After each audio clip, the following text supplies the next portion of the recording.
जय हिंद। मैं आपका दोस्त तेज रघुवंशी आपके लिए लेकर आया हूँ एक नया वीडियो। इस वीडियो में हम एक ऐसे पंछी के बारे में जानने वाले हैं जिस वजह से पूरे चिखलदरा और मेलघाट ने न केवल पूरे भारत में बल्कि पूरे दुनिया में अपना एक अलग स्थान निर्माण किया है। तो चलो अपने वीडियो को स्टार्ट करते हैं।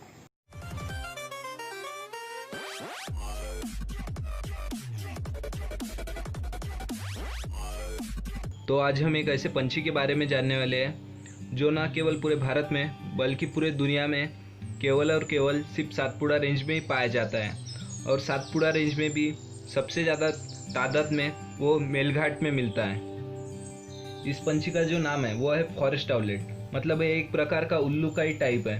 तो इसको और कुछ नाम है, तो इसे मराठी में रान पिंगड़ा कहते हैं, जो मेलघाट और जो सातपुड़ा की लोकल भाषा है उस भाषा में इसे डूडा कहते हैं, और अन्य इसे एक नाम खरगला करके है। और इसका जो साइंटिफिक नेम है वो है एथेने ब्लेविटी। वैसे तो जो उल्लू होते हैं उनको भारतीय संस्कृति में अशुभ भी माना गया है, पर जो ये उल्लू है फॉरेस्ट आउलेट, इसके वजह से पूरे मेलघाट का नाम दुनिया में ऊंचा हुआ है।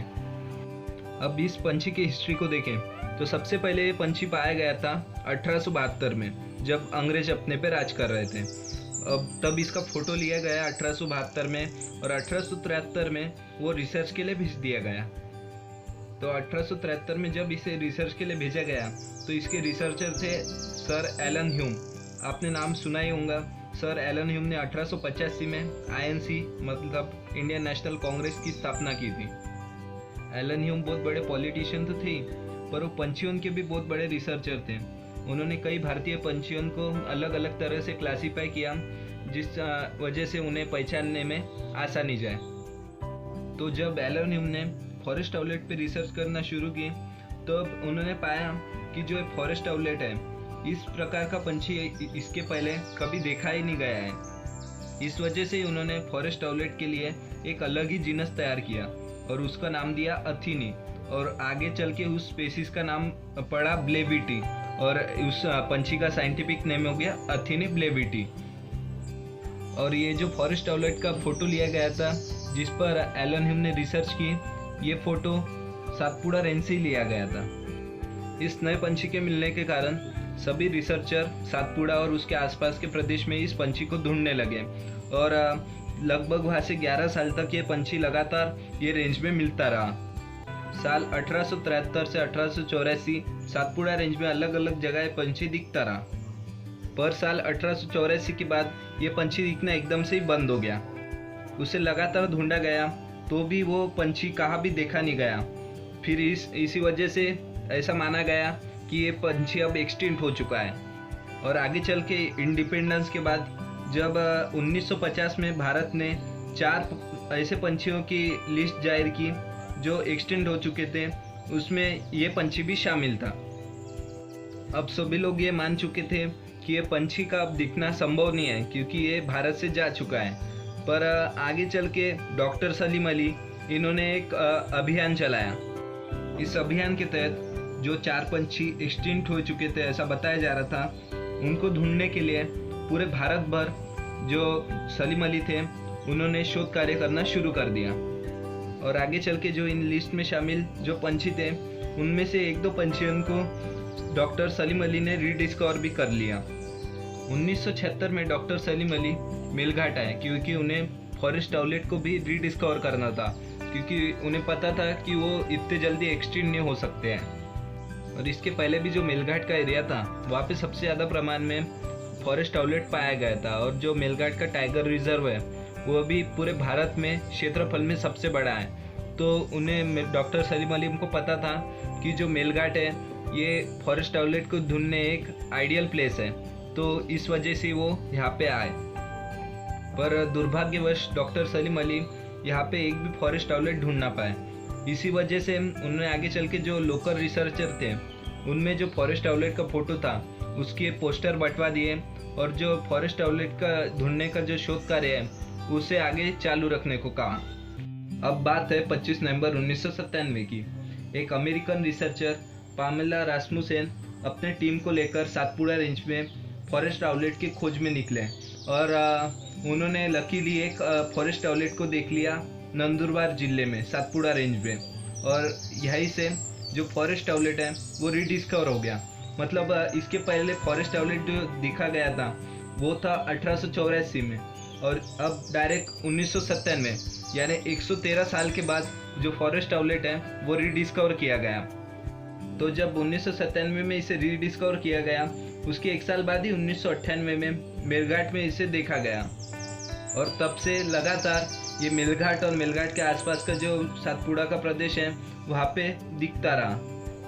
2018 में IUCN, जो कि एक ग्लोबल ऑर्गेनाइजेशन है, उसने एक रेड लिस्ट जाहिर की, और जो फॉरेस्ट आउटलेट है उसे एंडेंजर स्पीसीज में शामिल किया गया। मतलब आप सोच सकते हो कि जो पंछी ग्लोबली लेवल पे एंडेंजर स्पीसीज में शामिल हो रहा है, उसकी सबसे ज़्यादा तादाद मेलघाट में पाई जाती है। यही पंछी को 1950 में एक्सटिंक्ट स्पीसीज में गिना गया था। मतलब ऐसा माना गया था कि ये पंछी अभी दुनिया से ख़त्म हो गया है, पर आगे चल के फॉरेस्ट और वाइल्ड स्पीसीज हैं, उन्हें बचाने जो एक्ट हुए उनसे ही हम कह सकते हैं कि जो फॉरेस्ट आउटलेट जैसे जो पंछी है जिन्हें ज़्यादा फॉरेस्ट की गरज रहती है, उन जैसे जो पंछी है उनकी तादाद एकदम से बढ़ गई। पर खास करके जो मेलघाट का एनवायरनमेंट है वो इस पंछी के लिए मोस्ट सूटेबल है, क्योंकि जो फॉरेस्ट आउटलेट होता है उसे ग्रासलैंड और जो साग के झाड़ होते हैं वो बहुत पसंद होते हैं। उसके आसपास ही रहना ये फॉरेस्ट आउटलेट पसंद करता है, और ये दोनों भी चीज़ें मेलघाट में बहुत ज़्यादा प्रमाण में पाई जाती हैं। अब ये तो हो गई फॉरेस्ट आउटलेट की हिस्ट्री। अब हम जानेंगे फॉरेस्ट आउटलेट के अपीयरेंस के बारे में। जो फॉरेस्ट आउटलेट होता है उसकी जो नॉर्मल साइज है वो है 23 सेंटीमीटर। बहुत सारे लोग फॉरेस्ट आउटलेट और जंगल आउटलेट इनमें का डिफरेंस नहीं समझ पाते हैं और दोनों को एक ही समझ लेते हैं, क्योंकि फॉरेस्ट और जंगल दोनों का मीनिंग एक ही होता है, तो उन्हें लगता है कि ये जो पंछी है वो भी एक ही है। पर ये दोनों में का मेन डिफरेंस ऐसा है कि जो जंगल आउटलेट है वो पूरे भारत भर पाया जाता है, और जो फॉरेस्ट आउटलेट है वो सिर्फ सातपुड़ा रेंज में ही पाया जाता है। फॉरेस्ट आउटलेट को ढूंढने में सबसे बड़ी दिक्कत जाती है वो है स्पॉटेड आउटलेट की वजह से, क्योंकि जो स्पॉटेड आउटलेट होता है उसका जो अपीयरेंस है वो लगभग फॉरेस्ट आउटलेट की जैसे ही रहता है। उसकी जो कदकाठी है वो भी फॉरेस्ट आउटलेट से मिलती है, पर दोनों में जो मेन डिफरेंस है वो पहला तो ये है कि जो फॉरेस्ट आउटलेट है उसका सर स्पॉटेड आउटलेट से छोटा रहता है, और जो स्पॉटेड आउटलेट है उस पर फॉरेस्ट आउटलेट से ज़्यादा स्पॉट रहते हैं। तो इस वजह से ही जो रिसर्चर है दोनों को डिस्टिंग्विश कर सकते हैं। एक आधे नॉर्मल आदमी के आगे अगर फॉरेस्ट आउटलेट आ गया तो उससे लगेगा कि ये नॉर्मली आउटलेट है, क्योंकि इसे जो बर्ड रिसर्चर होते हैं वही अच्छी तरह से डिस्टिंग्विश कर पाते हैं।